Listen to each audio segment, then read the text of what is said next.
Good afternoon students. देखो बच्चों, हमने इलेक्ट्रिक पोटेंशियल के कुछ टॉपिक कराए थे और उन टॉपिक्स में हमने आपको electric potential due to dipole, axial line, equatorial line यहां तक कराया था। आगे एक दो टॉपिक कराते हैं, उसके बाद हम कुछ अच्छे न्यूमेरिकल्स करेंगे। देखिए, एक पॉइंट पूछा जाता है,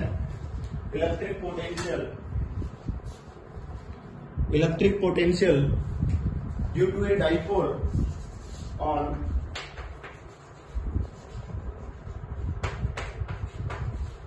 electric potential due to a dipole at any point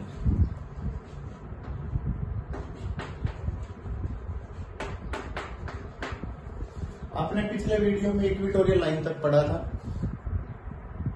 उस वीडियो के बाद हम एट एनी पॉइंट के लिए करवा रहे हैं। तो देखिए, मैं सबसे पहले ये कहता हूं कि एक डाइपोल है, यहां -q चार्ज है, यहां +q चार्ज है और this dipole is very very small. हम पहले ही इस डाइपोल को शॉर्ट डाइपोल लेकर चलते हैं। सेंटर पॉइंट हो, B point, A point, length of dipole आपको मालूम है 2a। Dipole is very small. इसका मतलब मैं आपको ये बताना चाहता हूं कि लास्ट में मैं वैल्यू पुट करूंगा डाइपोल को स्मॉल लेकर, जो स्पेशल केस लेकर हम पुट करते हैं, ये वैल्यू हम पुट करेंगे। हमने क्या कहा कि हम एक P पॉइंट ले लेते हैं, that is distance R makes an angle theta with the dipole. अब वही पुरानी बात, सिंपल सा पॉइंट जो हम हमेशा पढ़ रहे हैं, VA be the potential due to -q charge. -q charge है तो -kq/r1। ये डिस्टेंस जो है बेटा, इस डिस्टेंस को हम R1 मान लेते हैं। मतलब यहां से यहां तक की जो डिस्टेंस है ये R1 है, ठीक है, ये डिस्टेंस R। और उसके बाद जो दूसरी वाली डिस्टेंस है B तक, इस डिस्टेंस को हम R2 कह देते हैं। VB be potential due to +q charge. ये तो हम पिछले डेरिवेशन में भी पढ़ के आए हैं, kq/r1 और kq/r2। इस तरह की डिस्टेंस लेंगे। -q पॉजिटिव चार्ज है, +q यहाँ पॉजिटिव चार्ज है, -q नेगेटिव चार्ज है। तो नेगेटिव से जो पोटेंशियल होगी वो नेगेटिव होगी, पॉजिटिव से जो पोटेंशियल होगी वो पॉजिटिव होगी। अब अगर हम टोटल पोटेंशियल की बात करें तो दोनों को ऐड कर देंगे, दैट इज VA + VB, और यहां से kq कॉमन आ जाएगा। kq कॉमन आएगा तो इसमें क्या बचेगा, दैट इज 1/R2 -1/R1। ध्यान से देखिए, दोनों को ऐड करिए, 1/R2 -1/R1। यहां से अगर हम कॉमन ले, सॉरी एलसीएम ले, तो R1 R2 एलसीएम आ गया। क्या आएगा बेटा यहाँ पे, R1 -R2। काफी सिंपल है, डेरिवेशन है, इसको कर रहे हैं। तो उसके बाद अगर हम बात करें R1 -R2 निकालने की या R1 R2 की वैल्यू निकालने की, तो काफी सारे मेथड है। एक मेथड है कि जिसमें आप R1 अलग निकाल रहे हो, R2 अलग निकाल रहे हो, वैल्यू पुट कर रहे हो। एक मेथड है सीधा आप डिफरेंस निकाल दो। हम क्या कह रहे हैं बेटा, हमने क्या किया बेटा, यहां से एक परपेंडिकुलर ड्रॉ कर दिया। जैसे ही परपेंडिकुलर ड्रॉ किया, यहाँ पे इसको एंड पॉइंट मान लिया। तो मैंने क्या कहा कि P से N तक की वैल्यू को मैं R2 कह सकता हूं। मतलब when dipole is small, अगर डाइपोल स्मॉल है, then draw perpendicular from B to AP। B से एक परपेंडिकुलर ड्रॉ किया AP के ऊपर, देन हम सीधा लिख देंगे कि जो P से B तक की वैल्यू है और P से N तक की वैल्यू है, नियरली इक्वल है, R2 मान लेते हैं। ये लगभग बराबर है। अगर ये लगभग बराबर है, क्योंकि डाइपोल स्मॉल है, तो हमारे पास जो ये वाली डिस्टेंस बची, ये मेरे हिसाब से R1 -R2 बच गई। मेरी बात समझ आ गई। अगर ये R1 -R2 बच गई तो ध्यान से देख लो, यहाँ पे ये डिस्टेंस R1 -R2 है, हमारे पास डाइपोल ABN है, ट्रायंगल ABN। इस ट्रायंगल के अंदर अगर मैं ये निकाल दूं तो अगर डाइपोल स्मॉल है तो यहाँ भी थीटा एंगल होगा, लगभग सेम एंगल हो जाएगा। तो हम यहां से एंगल को शो नहीं करेंगे, डायरेक्ट यही एंगल शो कर देते हैं। क्या हो जाएगा हमारे पास A N upon A B is equal to क्या होगा कोस थीटा, और ए एन की वैल्यू हमारे पास आ जाएगी ए बी कोस थीटा, जिसको हम 2a कोस थीटा कह सकते हैं। इसका मतलब है कि आपने ये वैल्यू निकाल दी, डिफरेंस 2a कोस थीटा बता दिया। तो ये डिफरेंस है, ये आपने 2a कोस थीटा बता दिया। डाइपोल स्मॉल है then R1 nearly equal to R2 which is nearly equal to R। हमने कह दिया कि लगभग हम मान लेते हैं कि ये वैल्यू है, ठीक है। अब बेटा ध्यान से देखो, अब अगर हम R1 is nearly equal to R2 is equal to R क्यों ले रहे हैं? मैं कह रहा हूं कि ये लगभग तीनों वैल्यू बराबर है। क्यों? क्योंकि डाइपोल स्मॉल है, हमने पहले ही बता दिया था व्हेन डाइपोल इज स्मॉल। अगर आप देखोगे तो हमने ये लिखा हुआ है, ये डाइपोल छोटा है। मेरी बात समझ आ रही है? अगर ये डाइपोल छोटा है तो हम ये वैल्यू कह सकते हैं। बट आप ये कह रहे हो कि अगर लगभग बराबर नहीं रहे तो आप इनको जीरो क्यों नहीं कर देते? तो जीरो इसलिए नहीं कर सकते कि एक की वैल्यू मान लीजिए, मैंने कहा आर की वैल्यू मान लीजिए 5 है, तो ये वैल्यू होगी 4.999, ये होगी 5.00001, इस तरह से होगी। तो आप ध्यान से देखो, अगर आप इनका डिफरेंस करोगे तो क्या जीरो आएगा? नहीं, बट इसको नियरली इक्वल टू 5 कह सकते हो और इसको भी नियरली इक्वल टू 5 कह सकते हो। डिफरेंस को जीरो नहीं कह सकते। ये आपको समझाने के लिए एक एग्जाम्पल मैंने आपको बताया है, ठीक है। तो हमने क्या कह दिया, R1 R2 को क्या कह सकते हैं, हम R स्क्वायर कह सकते हैं। That put the value and find the value of potential. Then V is equal to KQ. यहाँ पे क्या होगी, 2a cos थीटा वैल्यू होगी 2a cos theta upon R square. Q multiply by 2a dipole moment होता है KP cos theta upon R square. समझ आ गया होगा? ये हमारे पास पोटेंशियल हो गई एट एनी पॉइंट। इस P पॉइंट पर पोटेंशियल है KP cos theta upon R square. तो आप एक बार इसका स्क्रीनशॉट ले लो, इसको नोट कर लो, उसके बाद आगे करेंगे।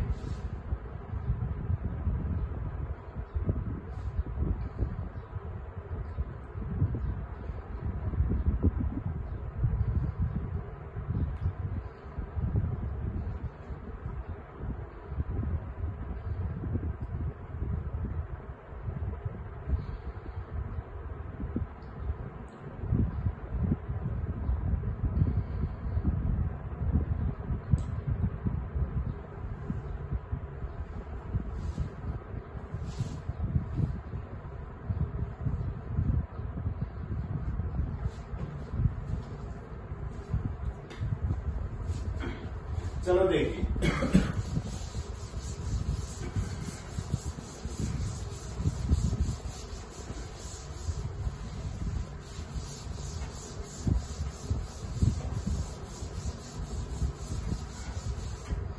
अगला पॉइंट एक न्यूमेरिकल करते हैं। डाइपोल कंप्लीट हो गया, डाइपोल में और है ही नहीं, एक्सियल, इक्वेटोरियल और एट एनी पॉइंट, ये तीनों मैंने करा दिए। एक न्यूमेरिकल लेते हैं, काफी अच्छा न्यूमेरिकल है। देखना, मैंने क्या कहा कि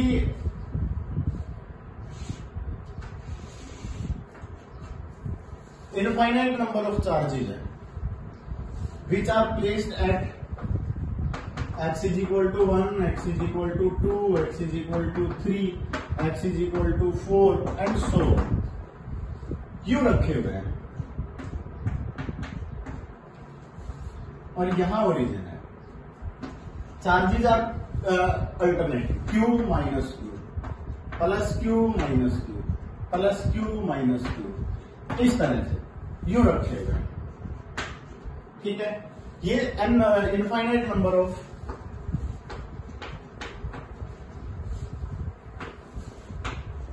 equal and opposite charges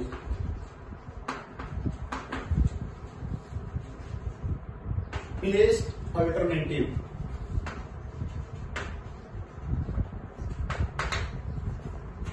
alternatively रखे गए हैं।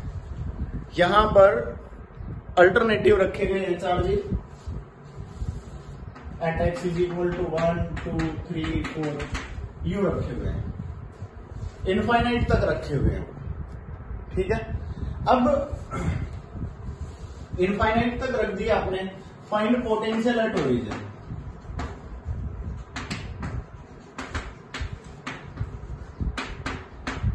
ओरिजिन पर आपने पोटेंशियल फाइंड आउट करनी है, कुछ भी नहीं करना। जो भी चार्ज रखा हुआ है ओरिजिन तक की डिस्टेंस लो, पोटेंशियल निकाल दो, स्केलर क्वांटिटी है। तो आप क्या कहेंगे, V1 इज इक्वल टू के क्यू बाई 1। अगर V2 निकालेंगे तो V2 इज इक्वल टू के क्यू माइनस के क्यू बाई 2। V3 निकालेंगे तो प्लस के क्यू बाई 3। V4 निकालेंगे तो क्या कहेंगे, माइनस के क्यू बाई 4। और इस तरह से इनफाइनाइट तक लिखते हुए चले जाएंगे। मेरी बात समझ गए? V1, V2, V3, V4 यूं आप निकालते हुए चले जाएंगे। और अगर टोटल पोटेंशियल की बात करेंगे तो ऐड करना पड़ेगा V1 plus V2 plus V3 plus V4।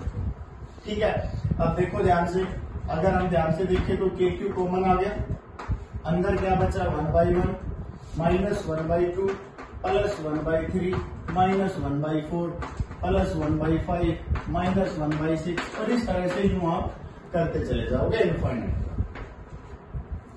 अब आगे करो, क्या आएगा? अब इसका आंसर क्या है? अब हम देख रहे हैं तो एक सीरीज है, तो मैं आपको बता देता हूं, ये log 1 प्लस एक्स की सीरीज होती है। log 1 प्लस एक्स की सीरीज होती है।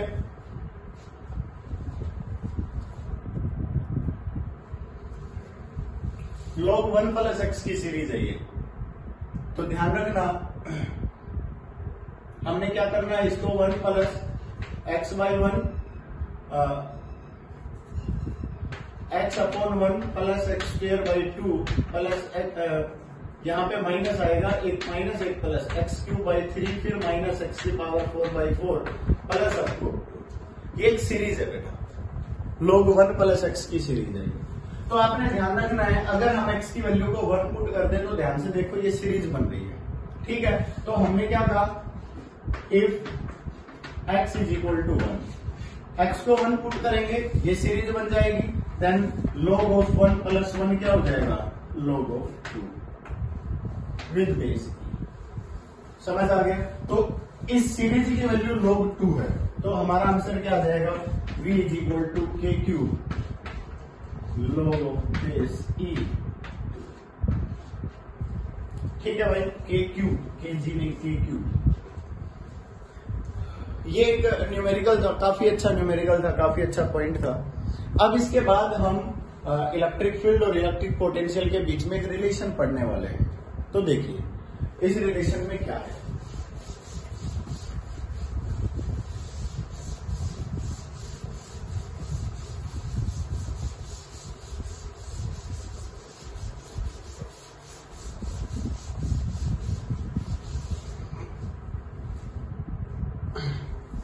आप ध्यान से देखना, रिलेशन बिटवीन लिख रहा हूं मैं,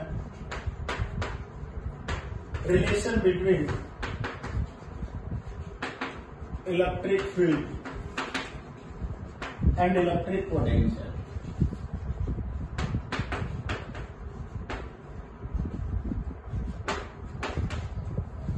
काफी अच्छा पॉइंट है, ध्यान से देखना। मान लो आपने ये कहा कि एक प्लस क्यू चार्ज है, पोटेंशियल फाइंड आउट कर रहे हो किसी भी पॉइंट पर, और इनफाइनाइट से क्यू नोट चार्ज को मूव करा कर लेके आ रहे हो। तो हम कहेंगे कि इनफाइनाइट से अगर टेस्ट चार्ज को मूव करा के किसी पर्टिकुलर पॉइंट तक लेकर आएंगे तो जो वर्क डन करना पड़ेगा वो इलेक्ट्रिक पोटेंशियल है, जैसा कि हमने पढ़ा था। मान लो आपने ये कहा कि ये पॉइंट जो P है ये R डिस्टेंस पर है। ठीक है, यहां पर अगर हम फोर्स की बात करें तो electrostatic force Q not charge पर अवे फ्रॉम पॉजिटिव लग रहा है। हम इसको इधर मूव करा रहे हैं small distance dr। R distance लेंगे तो dr, x डिस्टेंस लेंगे तो dx, ये ध्यान रखना है। अब हमने dr डिस्टेंस पर यहां मूव कराया, थीटा की वैल्यू 180 डिग्री बताई, देन dw भी small amount of work done, शायद हमने यही पढ़ा था, and F into dr। D R लिख दो, डी एक्स लिख दो। हमने यहाँ डी आर लिखा है तो हम वहां भी डी आर लिखेंगे, डी एक्स लिखते तो वहां डी एक्स लिख देते। डी डब्ल्यू is equal to minus f dot of d x. ठीक है, अब देखो हमने क्या कहा, मैं ये बताना चाह रहा हूं कि एफ इंटू डी आर है। ठीक है, अब ध्यान से देखो, अगर डॉट प्रोडक्ट लगाते तो डॉट प्रोडक्ट खोलना पड़ता, डी डब्ल्यू is equal to f d are cos 180 degree, और जिसको माइनस लगाते तो मैं डायरेक्टली लिख रहा था वैसे तो इलेक्ट्रोस्टैटिक फोर्स है इंटू डी आर। अब एक बात बताइए कि अगर इस पॉइंट पर क्यू नॉट चार्ज रखा हुआ है, एफ ई निकालना चाहते हैं, एफ ई होता क्या है, q naught multiply by electric field, q naught multiply by electric field. अगर यहां वैल्यू रख दी जाए डी डब्ल्यू is equal to minus of q naught multiply by electric field into D r. Q naught को मैं इधर लेकर आ रहा हूं, d W by Q naught minus A into D R. और मैं तो ये भी कह रहा हूं कि डॉट प्रोडक्ट ना हटाओगे तो भी काम चल जाएगा। ये है हमारे पास D W upon Q not potential difference. हमने पहले भी बताया था D W by Q not हमारे पास डीवी होता है, और इसको बोलते हैं पोटेंशियल डिफरेंस या change in potential, potential difference या फिर चेंज इन पोटेंशियल। हमने इसको रख दिया DV is equal to minus A into D R, और ए इज इक्वल टू आ गया हमारे पास minus DV upon D R. That is the relation. अगर हम इसको पढ़ना चाहें तो क्या आ गया, इलेक्ट्रिक फील्ड, ई हमारे पास है electric field is equal to, और जो minus DV upon D R है, आप ध्यान से देखो, माइनस डीवी का मतलब है decrease in potential with respect to distance.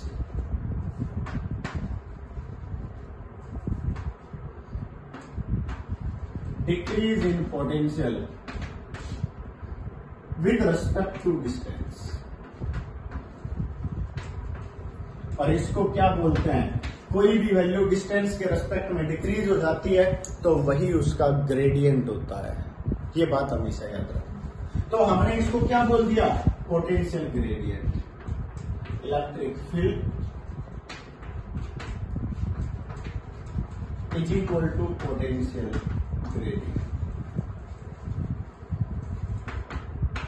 ये बात याद। इलेक्ट्रिक फील्ड को हम पोटेंशियल ग्रेडियंट भी बोलते हैं। इलेक्ट्रिक फील्ड को क्या बोलते हैं, पोटेंशियल ग्रेडियंट। एक स्क्रीनशॉट ले लीजिए इसका।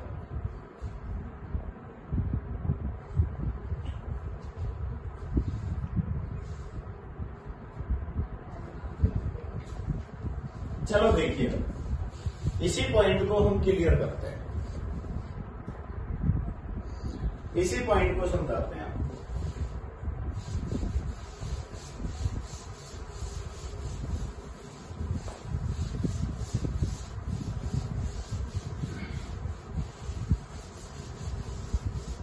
हमारे पास एक पॉइंट आया, अभी अभी हमने पढ़ा E is equal to minus DV upon D R.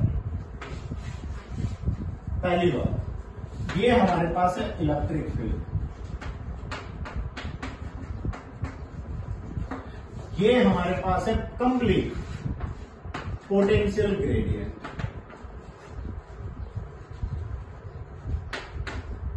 अब एक बात ध्यान से देखो, पोटेंशियल ग्रेडियंट इलेक्ट्रिक फील्ड के इक्वल आ रहा है।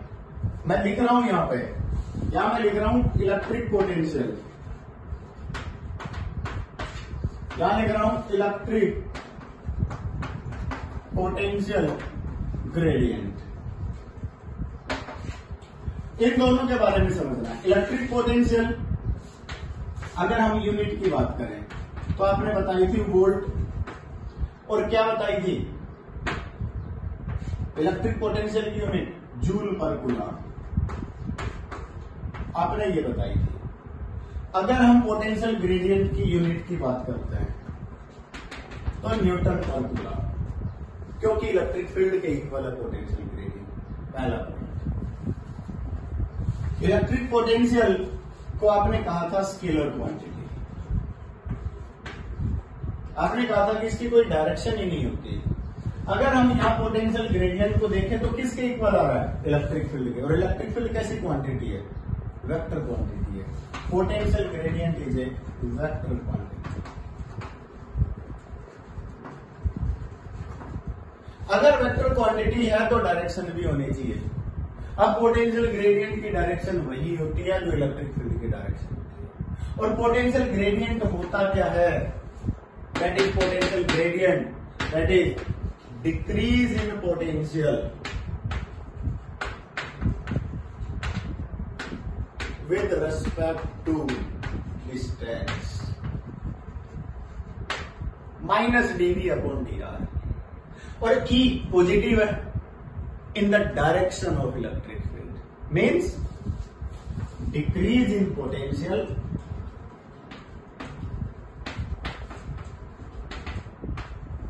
with respect to distance in direction of electric field.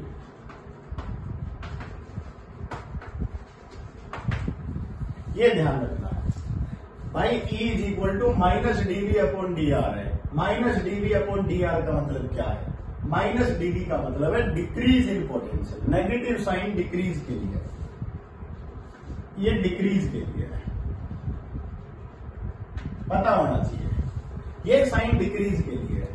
Decrease in potential, d are का मतलब है विद रिस्पेक्ट टू डिस्टेंस।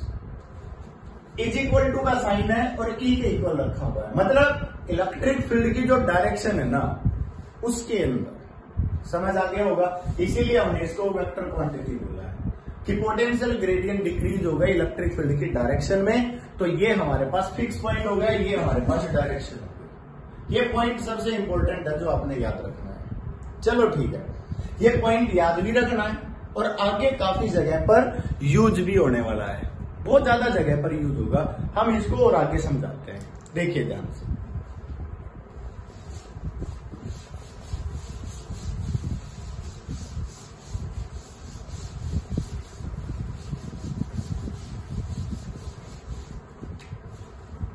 इस पॉइंट के साथ साथ हम इक्विपोटेंशियल सरफेस ड्रॉ करेंगे, कुछ न्यूमेरिकल्स भी करेंगे।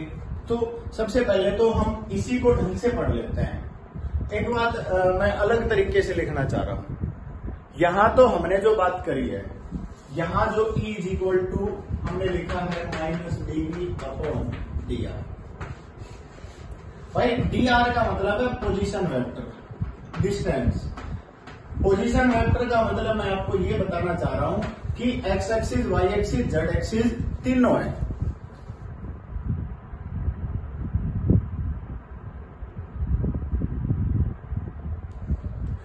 एक्स एक्सिस, वाई एक्सिस और जेड एक्सिस तीनों है। मेरी बात समझ गए? अगर x axis, y axis, z axis तीनों के तीनों है तो हम क्या लिख सकते हैं? E vector is equal to minus बाहर ले लेते हैं d v upon d x i, d v upon d y j, d v upon d z k. ऐसे भी लिख सकते हैं क्योंकि आर तो पोजीशन वेक्टर है। हम बार बार एक ही एग्जांपल ले रहे थे। क्या कह रहे थे? इनफाइनाइट से पर्टिकुलर पॉइंट, केवल एक एक्सिस लेकर चल रहे थे। जरूरी थोड़ी है कि हम एक ही एक्सिस में लेकर आए। तीनों एक्सिस में आ जाए तो मतलब पोजीशन वेक्टर चेंज हो जाएगा। अगर पोजीशन वेक्टर चेंज हो जाएगा तो इसके ऊपर हम क्या कर देंगे? वेक्टर का साइन लगा देंगे और हम उसको डीवी बाई डी एक्स मतलब x axis, y axis, z axis तीनों के अलोंग चेंज करने की कोशिश करेंगे। समझ आ गया होगा? क्योंकि यहाँ जो डिस्टेंस है ना बेटा, वो हमारे पास अलग अलग तरीके से है। हमारे पास जो डिस्टेंस है वो अलग अलग तरीके से है। अगर मान लो मैं इसको थोड़ा बदल के लिखना चाहूं, थोड़ा सा बदल कर लिखना चाहूं, तो क्या लिखा जाएगा? D v is equal to minus E dot D r. D v का मतलब change in potential. Dot product क्यों आ रहा है? डॉट प्रोडक्ट इसलिए आ रहा है क्योंकि पोटेंशियल स्केलर क्वांटिटी है। अगर मान लीजिए आप इसको डीवी को लिखना चाहते हैं, डीवी इज इक्वल टू, ये स्केलर क्वांटिटी है, d v is equal to E dot D r. आप क्या लिखेंगे? ई एक्स आई प्लस ई वाई जे प्लस ई जेड के। फिर क्या करेंगे? Dot product with d x i d y J plus d z k. क्योंकि ये मैंने डायरेक्ट लिखा, इलेक्ट्रिक फील्ड है तीनों एक्सिस में हो सकता है, जो इलेक्ट्रिक फील्ड है वो तीनों के तीनों एक्सिस में आ सकता है। तो हम क्या कहेंगे, E is equal to E x i E Y J plus E z k. ये तो हमारे पास इलेक्ट्रिक फील्ड हो गया। और डी आर को क्या लिख सकते हैं, डी एक्स आई प्लस डी वाई जे प्लस डी जेड के। मैंने इन दोनों की वैल्यू पुट कर दी बस, और कुछ नहीं किया। डॉट प्रोडक्ट करेंगे तो वैल्यू अलग अलग आ जाएगी। अब देखिए, अगर हम डॉट प्रोडक्ट करके वैल्यू को अलग अलग लिख रहे हैं तो किस क्रम में लिखेंगे, यहां देखो, डॉट प्रोडक्ट करोगे तो डीबी इज इक्वल टू क्या आएगा हमारे पास, E x into d x, बाहर माइनस आएगा, E y into d y, E z into d z. समझ आ गया। अब इनको अलग अलग भी लिख सकते हैं, क्योंकि आपको पता है पोटेंशियल स्केल और क्वांटिटी है। डायरेक्ट इलेक्ट्रिक फील्ड और एक्स एक्सिस में जो डिस्टेंस है उसकी मल्टीप्लाई करो, वाई एक्सिस के इलेक्ट्रिक फील्ड और वाई एक्सिस में जो डिस्टेंस है उसकी मल्टीप्लाई करो, Z axis electric field and Z axis में जो डिस्टेंस ट्रेवल की गई है उन दोनों के मल्टीप्लाई करो, आंसर आ जाएगा। ऐड कर दो, और बाहर ये माइनस जरूर रहेगा बेटा, बाहर minus E is equal to minus of E x into D R आ रहा है। मेरी बात समझ आ गई होगी। अगर मान लीजिए, अगर हम इसको लिखें, हम ये कहते हैं कि इफ वी चेंज, मान लीजिए हम इसको लिखना चाहते हैं और हम ये कहना चाहते हैं कि if we only change x to x plus dx and not change in y axis and z axis। हम x एक्सिस और y एक्सिस में डिस्टेंस चेंज नहीं कर रहे, केवल x में कर रहे हैं। x में कहां से कहां करेंगे, x to x plus dx, और y और z में कोई चेंज नहीं। तो आप E x is equal to क्या लिख देंगे बेटा, माइनस ऑफ करली वी अपॉन करली एक्स, जिसको बोलते हैं पार्शियली चेंज। क्या बोला जाता है, पार्शियली चेंज। इसको बोलते हैं करली।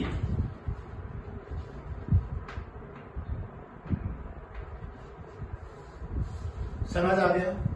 करली वी अपॉन करली x means partially change.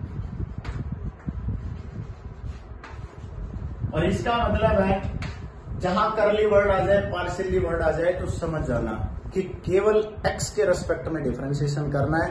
y और z जहां भी आ जाए उनको कांस्टेंट मान के चलना है। आपने केवल x में चेंज करना है, x के रेस्पेक्ट में डिफरेंशिएशन करना है। y और z वैल्यू में कहीं पर कुछ भी आ जाए उनको चेंज नहीं करना है। इसी तरह से आप ये सिमिलरली लिख सकते हैं।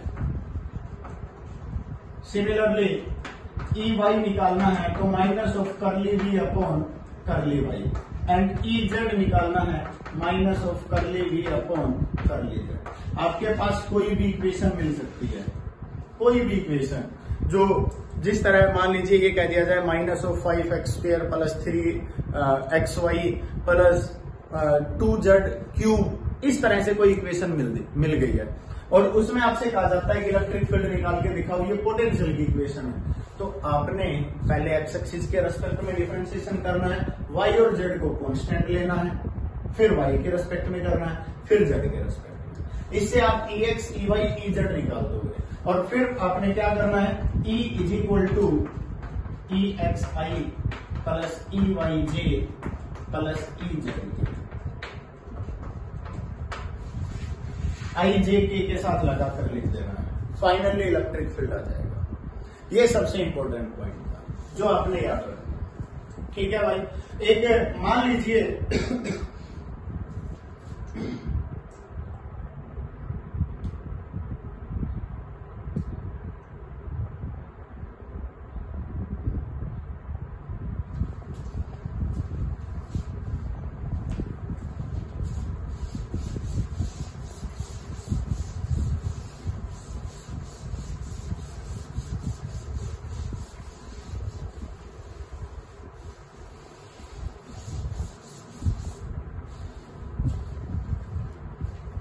ये जो फॉर्मूला हम पढ़ रहे हैं,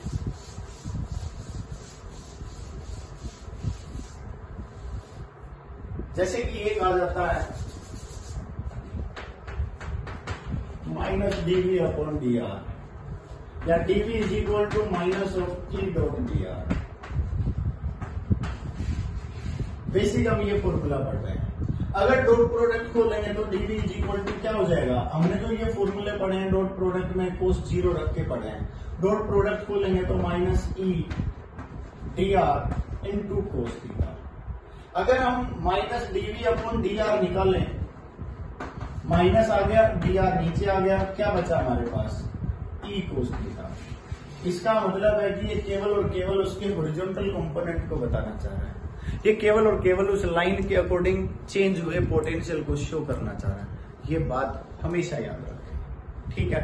जो हमने ये पढ़ा है minus DV upon D r is equal to, ये क्या गया हमारे पास, ई कोस थीटा। काफी बार क्या होता है, अभी तक तो हम ये पढ़ रहे हैं कि ये फील्ड के डायरेक्शन में है, वहीं पर थीटा है, थीटा को डायरेक्ट 180 ले लिया, ऐसा जरूरी नहीं है। मान लो ये कह दिया जाता है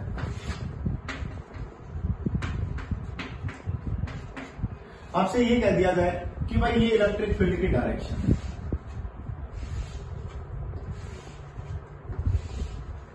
यूनिफॉर्म इलेक्ट्रिक फील्ड है, और इलेक्ट्रिक फील्ड की वैल्यू कुछ भी दे रखी है, कांस्टेंट भी दे रखी है, कोई फर्क नहीं पड़ता। वैसे तो हम चेंज इन इलेक्ट्रिक फील्ड भी ले लेते हैं, पर हम पहले आसानी ले लेते हैं कि हमने कांस्टेंट इलेक्ट्रिक फील्ड ले लिया। और आपको इस तरह मूव करने के लिए कहा जाता है कि आप यहाँ ए पॉइंट से मूव करेंगे और इस बी पॉइंट पर जाएंगे, ए से मूव करके बी पॉइंट पर जाएंगे, और ये डिस्टेंस हमारे पास डी आर है। ध्यान से समझना है, आप ए से बी पॉइंट पर जा रहे हैं। इलेक्ट्रिक फील्ड की डायरेक्शन अलग है। अगर आप यहाँ देखते हो तो इलेक्ट्रिक फील्ड और आप डी आर की जो डायरेक्शन ले रहे हो उनके बीच में कितना एंगल है, थीटा एंगल है। क्या मेरी बात समझ आ गई होगी? तो हम हमेशा ध्यान रखना ये वाला फॉर्मूला अप्लाई करेंगे, क्योंकि हम यहाँ क्या लिख रहे हैं, minus DV upon D r is equal to E cos theta. अब एक बात बताओ, यहां अगर मैं पोटेंशियल की बात करूं तो वी ए कह सकता हूं, इस पॉइंट पर पोटेंशियल की बात करें तो वी बी कह सकते हैं। मान लीजिए हमने कह दिया, अगर हम डी वी की बात करें, डी वी की बात करेंगे तो क्या लिखेंगे, V B minus V A. पहली बात, क्योंकि ये मैं पहले भी बता चुका हूं, final point potential minus initial point.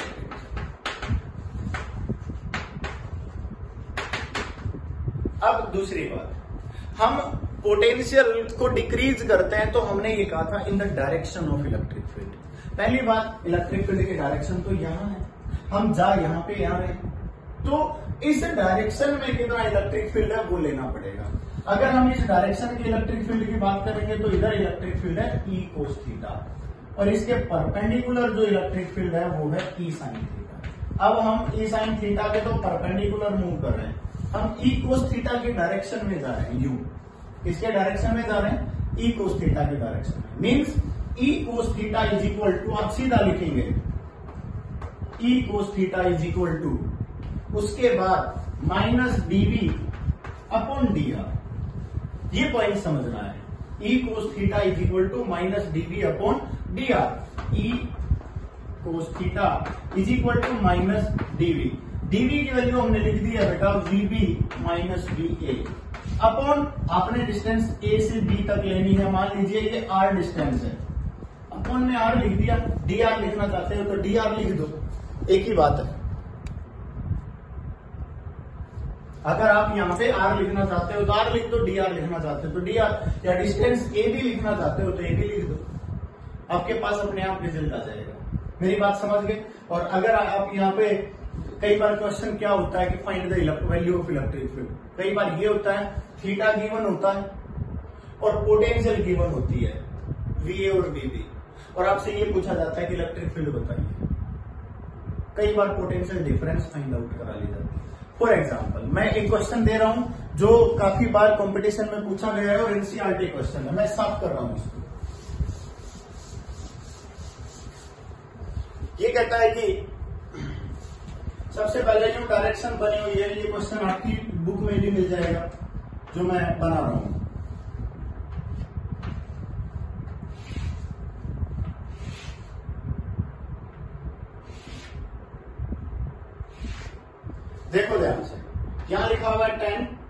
20, 30, 40 और ये एक्स एक्सिस। इसी डायरेक्शन में इलेक्ट्रिक फील्ड बताया गया है E। ये एक्स एक्सिस के डायरेक्शन में इलेक्ट्रिक फील्ड है। ये 10 सेंटीमीटर, 20 सेंटीमीटर, 30 सेंटीमीटर, 40 सेंटीमीटर, इस पॉइंट पर ये पोटेंशियल सरफेस है। या कहते हैं 10 वोल्ट, ये कहते हैं 20 वोल्ट, या 30 वोल्ट जी। इस डायरेक्शन में इलेक्ट्रिक फील्ड है, हाँ जी 40 वोल्ट। अब आपसे ये कहा जाता है find the value of electric field if this potential surface makes an angle 30 degree. This potential surface makes an angle 30 degree. What is the value of electric field? समझ आ गया? क्वेश्चन है what is the value of electric field. समझ आ गया? अब आपने ये देखना है कि देखो, अगर हम 10 से 20 तक जाते हैं, आप यहां से यहां जा रहे हो, तो क्या आप इस पोटेंशियल के परपेंडिकुलर मूव कर रहे हैं? नहीं। हम क्या करेंगे, जो ये इक्विपोटेंशियल सरफेस है ना, इसके अंदर हम क्या करेंगे बेटा, यहां से हम डीवी निकाल देते हैं। डीवी की वैल्यू निकालेंगे तो हमने क्या कहा कि 10 से मूव करके हम 20 पर जा रहे हैं, तो फाइनल क्या हो गया हमारा 20 वोल्ट माइनस 10 वोल्ट। कितना आ गया हमारे पास? 10 वोल्ट आ गया। ये हमारे पास डीवी की वैल्यू आ गई। क्लियर है? अब दूसरी बात, अब पहले तो हम क्या कह रहे थे कि भाई जैसे कि हमारा ये पॉइंट पोटेंशियल है, ये पॉइंट पोटेंशियल है, तो हम यूं एकदम डायरेक्ट आ रहे थे, पर अभी तो हम यूं टेढ़े आ रहे हैं, जिस तरह इसमें आ रहे हैं, क्योंकि फील्ड की डायरेक्शन तो इधर है। हमने कह रखा है एक्स एक्सिस में इलेक्ट्रिक फील्ड है और हम मूव कर रहे हैं यू। ये पोटेंशियल हमारी इधर है, पोटेंशियल हमारी डायरेक्ट नहीं है, क्योंकि फील्ड की डायरेक्शन में डिक्रीज होती है ना। अब पोटेंशियल तो यू डिक्रीज हो रही है बेटा, ध्यान से देखो। अब ये परपेंडिकुलर डाला आपने, अब या तो इसको डी आर कोस थीटा ले लो या इलेक्ट्रिक फील्ड की डायरेक्शन ले लो। आप सीधा ये फॉर्मूला लगा दो, ये वाला फॉर्मूला लगा दो, आंसर आ जाएगा। अगर आप यहां से भी लगाना चाहोगे तो आप ये कहोगे कि थीटा एंगल है और ये कंपोनेंट निकालोगे तो वही आ जाएगा। अब सीधा फॉर्मूला लगाइए, क्या कहोगे, E cos theta is equal to minus DV upon D R. अब ई इज इक्वल टू क्या हो जाएगा, minus DV upon D R cos theta. अब थीटा कितना है 30 डिग्री, हमने क्या कह दिया बेटा डीवी, हमने कितना निकाला 10 माइनस 10 अपॉन डी आर हमारे पास 20 minus 10 centimetre 10⁻⁻² multiply by cos 30 degree, और कोस 30 √3/2 होता है। ठीक है, तो हमारे पास क्या आ गया भाई, 10 से 10 कैंसिल, 10⁻⁻ ऊपर आया माइनस 100 और मल्टीप्लाई बाई कोस 30 √3/2 होता है, तो 2/√3। ये हमारे पास नेगेटिव में वैल्यू आ गई न्यूटन पर कूलम। अब माइनस आ गया, माइनस का मतलब क्या है, देखिए पोटेंशियल इधर इंक्रीज हो रही है, तो भाई फील्ड की डायरेक्शन तो हमने इस डायरेक्शन में बेशक बता रखा होगी, इलेक्ट्रिक फील्ड है एक्स एक्सिस में, पर इलेक्ट्रिक फील्ड की डायरेक्शन तो अपोजिट है, क्योंकि हमारे पास वैल्यू नेगेटिव आ रही है। दूसरा, इलेक्ट्रिक फील्ड हमेशा पोटेंशियल के परपेंडिकुलर होता है, क्योंकि आपने ये लिया हुआ है ना, इसे इधर डिक्रीज हो रही है, तो ये हमारे पास इलेक्ट्रिक फील्ड की डायरेक्शन होगी। मतलब यहाँ 90 डिग्री और 30 डिग्री, थीटा की वैल्यू 120 डिग्री। समझ आ गया? क्योंकि इलेक्ट्रिक फील्ड इलेक्ट्रिक पोटेंशियल के हमेशा परपेंडिकुलर होता है। अगर इलेक्ट्रिक पोटेंशियल यहाँ 10 वोल्ट 20 वोल्ट 30 वोल्ट 40 वोल्ट, तो इसके परपेंडिकुलर बनाना पड़ेगा ना इलेक्ट्रिक फील्ड। तो आप क्या कहेंगे, ये परपेंडिकुलर है 90 एक्स एक्सिस के साथ 120 डिग्री विद एक्स एक्सिस, ये लिखना पड़ेगा। ये एक्स एक्सिस के साथ 120 डिग्री एंगल आप बनाओगे। क्लियर है बेटा? तो आज के लेक्चर में हम इतना ही कराएंगे। आप पोटेंशियल ग्रेडियंट को अच्छे से पढ़ना, उसके बाद हम अगला पॉइंट कराएंगे। ठीक है? ओके भाई, थैंक यू।